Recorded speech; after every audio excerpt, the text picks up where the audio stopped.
Omniscient reader view point एक ऐसी मानवा है जिसके बारे में पूरी कम्युनिटी बात कर रही है। हर एक बड़े क्रिएटर के कमेंट सेक्शन के अंदर तुम इस मानवा का नाम जरूर से देखोगे। एंड हाँ, भले ही वो लोग इसको कवर नहीं कर रहे हैं, बट आई गेस मुझे इसे कवर कर लेना चाहिए। ये कहानी फॉलो करती है हमारे मेन कैरेक्टर किम डोकचा को। इसका नाम जितना वियर्ड है उसके पीछे की कहानी भी और ज्यादा वियर्ड है। इसके फादर साहब ने इसका नाम इसलिए रखा था ताकि ये ब्रेव बन सके, स्ट्रॉन्ग बन सके, इंडिपेंडेंट बन सके, बट होता बिल्कुल अपोजिट है, क्योंकि ये अपनी पूरी लाइफ डेडिकेट कर देता है एक सिंगल नोवेल को। अपने टीनेज ईयर से लेके 28 ईयर्स तक का होने तक इस सिंगल नोवेल को कवर करता है, उसको पढ़ता है। और तुम यकीन नहीं करोगे कि जिस नोवेल को ये 10 सालों से पढ़ रहा है, उस नोवेल पे सिर्फ इसके ही व्यूज आते हैं। ये सिंगल बंदा उस नोवेल को पढ़ता है, उसके नीचे कमेंट करता है, उसको देखता है। फाइनली इसकी एक जॉब लगती है एक कंपनी के अंदर, लेकिन उससे पहले भी ये एंट्रेंस एग्जाम में फेल हो जाता है। इसकी कहानी बहुत ज्यादा ट्रेजिक है, हम इसके अंदर नहीं जाएंगे क्योंकि अपकमिंग जो स्टोरी होने वाली है उसके अंदर इसकी लाइफ पूरी तरीके से चेंज हो जाती है। जिसके बाद कहानी में एंट्री होती है यू सांकी and smash. The most popular women in the company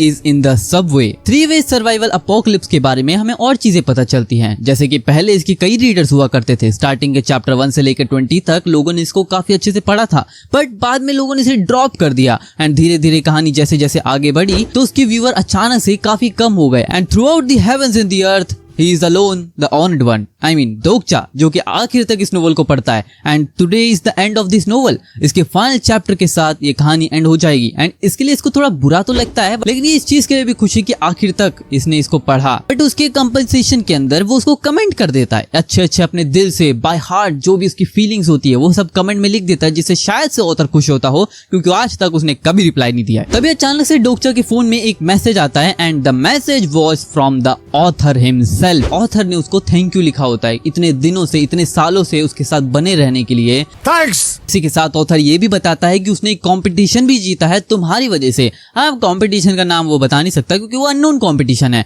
and उसी के साथ वो आज इसको मोनेटाइज करने वाला है, नोवेल को मोनेटाइज करने वाला है। एंड मोनेटाइजेशन का टाइम स्टार्ट होगा आज 7 बजे से। ऑथर डोकचा को एक गिफ्ट भी देना चाहता है अपनी तरफ से, इतने दिन से उसके लिए डेडिकेटेड रहने के लिए। वो सोचने लगता है काश वो मेरे को एक कल्चरल गिफ्ट दे दे जिसके अंदर मुझे 50,000 वॉन मिल जाए, बल्ले बल्ले हो जाएगी, लाइफ सेट हो जाएगी। बट ऐसा थोड़ी ना होने वाला है। Dear reader, the monetisation will be begin tonight at 7। This will be of help to you. I wish you the best of luck. पूरे सबवे में एक स्ट्रेंज ऑरा रिलीज होती है। टाइम 7 बजता है एंड जिसके बाद डोकचा को कुछ फील होने लगता है। डोकचा के दिमाग में सिर्फ एक ही चीज चल रही होती है, with 2 small horns and wearing a small straw mat. The strange and fluffy creature was floating in the air. It was too strange to call it a fairy, too evil to call it an angel, and too tranquil to call it a demon. Thus, it was called Dokkaebi. Dokkaebi Pokemon की entry हो जाती है Subway के अंदर। I mean, मैं क्या बोल रहा हूँ बट I don't know। इतना ज्यादा ये क्यूट दिख रहा है ना, उससे भी ज्यादा ये डिमोनिक है। यू सांग यहाँ पे बोलते हैं ये तो फ्रेंच बोल रहा है, मैं जाके इससे बात कर लूँ क्या? क्या तुम उससे बात करोगी फ्रेंच के अंदर? क्या पूछोगी कि मुझे थोड़ा पैसा दे दो? जिसके बाद डोकाइबी इंग्लिश बोलना स्टार्ट करता है। Yes, he speaks English.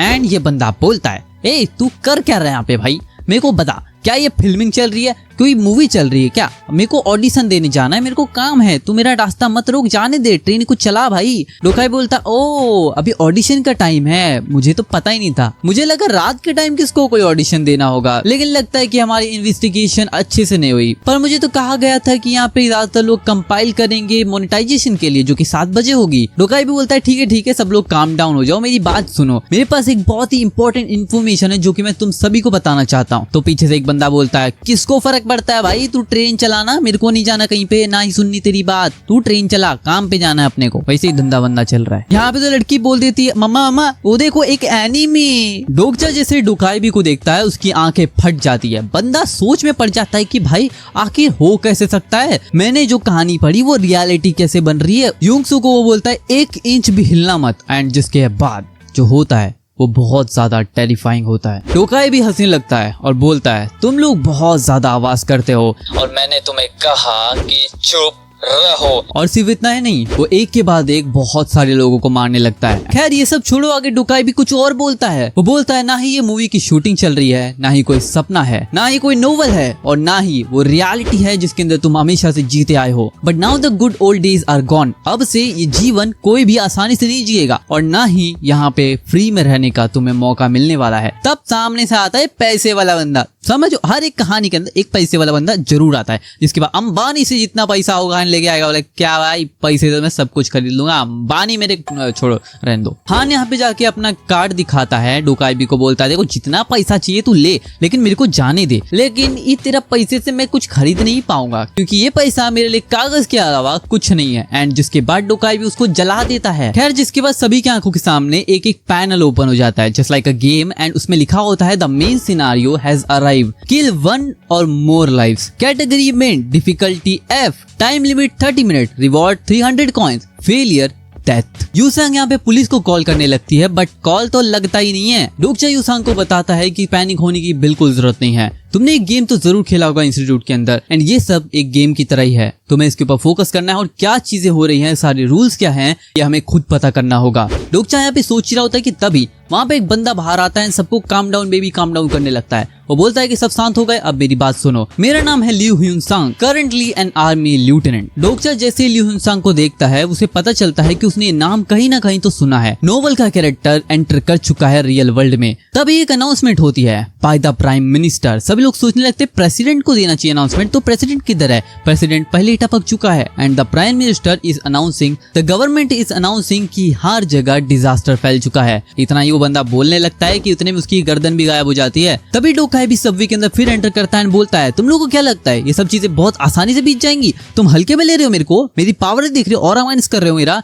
And इसलिए वो कर देता है इंक्रीज टाइम लिमिट, यानी कि टाइम लिमिट होता है 30 मिनट का एंड उसको डायरेक्ट 10 मिनट कर देता है। 5 मिनट के अंतर्गत अगर तुमने एक बंदे को भी नहीं मारा, एक बंदा भी सबवे में नहीं मरा, तो सबके सब मारे जाएंगे। आगे हमें टाइपंग गर्ल हाई स्कूल दिखाया जाता है जहाँ पे सभी लड़कियां होती हैं एंड एक एक करके सारी लड़कियां मरने लगती है, बट अपने आप को बचाने के लिए एक लड़की अपनी बेस्ट फ्रेंड को मार देती है और उस लड़की का नाम होता है ली जी हे। डोकचा फिर से फोन स्क्रॉल करने लगता है, पता करने लगता है काश वो एक और बार रीड कर पाता उस नोवेल को। ये नोवेल इतनी ज्यादा पॉपुलर भी नहीं थी कि इसकी कोई कॉपी इलीगल बेचे, एंड इस वजह से उसकी कोई कॉपीज भी नहीं है। उसके गिफ्ट सेक्शन के अंदर, उसके मेल सेक्शन के अंदर उसे एक अटैचमेंट फाइल दिखती है। जैसे ही वो उसके ऊपर क्लिक करता है, पूरी की पूरी नोवेल की कहानी जो कि डोकचा अब पढ़ सकता है। उसे एक्सक्लूसिव एट्रीब्यूट्स मिलते हैं जिसकी वजह से वो अलग अलग स्किल्स का इस्तेमाल कर सकता है, बट वो सभी लॉक हो जाती है, वो उन सबको खोल के देख ही नहीं सकता। लेकिन अभी के लिए वो फाइल को ओपन करता है। फाइल जैसे ही ओपन करता है उसकी रीडिंग स्पीड बढ़ जाती है एंड ये इफेक्ट होता है उसी की एक एक्सक्लूसिव एट्रीब्यूट का। डोकचा नोवेल में पढ़ता है 3707 एंड वो होता है 3807 के अंदर। एंड जैसे उसे ये पता चलता है कि वो गलत रूम में बैठा है, चीजें पिछले वाले रूम में वैसी चल रही है जहाँ पे उस बंदे को आना चाहिए था, जो बंदा अब तक आया नहीं है। व्हाइट हेयर वाला बंदा बाहर आता है। बाहर आने के बाद वो एक बंदे को बहुत ज्यादा चमाट लगाता है, लगभग मारी देता है एंड फिर वो ओल्ड लेडी जो पहले से खड़ी थी उसकी कॉलर पकड़ के उसको भी मारने वाला होता है कि तभी मिस्टर हान पीछे से आके बोलता है कि तू एक ओल्ड लेडी के साथ ऐसा ट्रीट कर सकता है। जिसके बाद वो बोलता है ओल्ड मैन तुझे क्या लगता है यहाँ पे मैं मरने के लिए आया हूँ, तू भी मरना चाहता है क्या? क्योंकि यहाँ पे चीजें बिल्कुल भी वैसी नहीं चल रही जैसे पहले चला करती थी। इस न्यू वर्ल्ड के अंदर लॉज भी न्यू है और वैसे भी ये हमारे कंट्रोल के बाहर है। अगर हम मर गए तो ये प्रॉब्लम हो जाएगी और अगर हमने मार दिया तो हमें ब्लेम ही कौन करेगा। जिसके बाद व्हाइट बाल वाले बंदे का नाम हमें पता चलता है जिसका नाम था किम नामवुन। डोकचा हमें बताता है कि नामवुन अपने आसपास के एरिया को, वर्ल्ड को बहुत फास्टली अडाप्ट कर पाता है। डोकचा यहाँ पे बहुत कुछ सोचने लगता है। वो सोचने लगता है कि जो कुछ पैराग्राफ में लिखा था वो उसके सामने हो रहा है, लेकिन वो कुछ कर नहीं सकता। अगर वो बीच में गया तो वो भी मारा जा सकता है। उसे डर नहीं लगता, लेकिन फिर भी वो सोचता है कि चीजें वैसे ही होनी चाहिए जैसी नोवेल के अंदर है। लेकिन जिसके बाद हम देखते हैं यूनसांग को। यूनसान आगे जाके उनको रोकना चाह रही थी क्योंकि अगर वो ओल्ड लेडी मरेगी तो बहुत बुरा लगेगा उसको। डोकचा यूनसान को बोलता है कि तुम मेरी एक बार बात सुन लो, इसके बाद तुम जो करोगी वो तुम्हारे ऊपर है, लेकिन ये बात तुम्हें मेरी माननी होगी, तुम यही रुको। डोकचा भागते हुए जाता है आग की लपटों के अंदर उनको रोकने के लिए एंड दैट्स इट।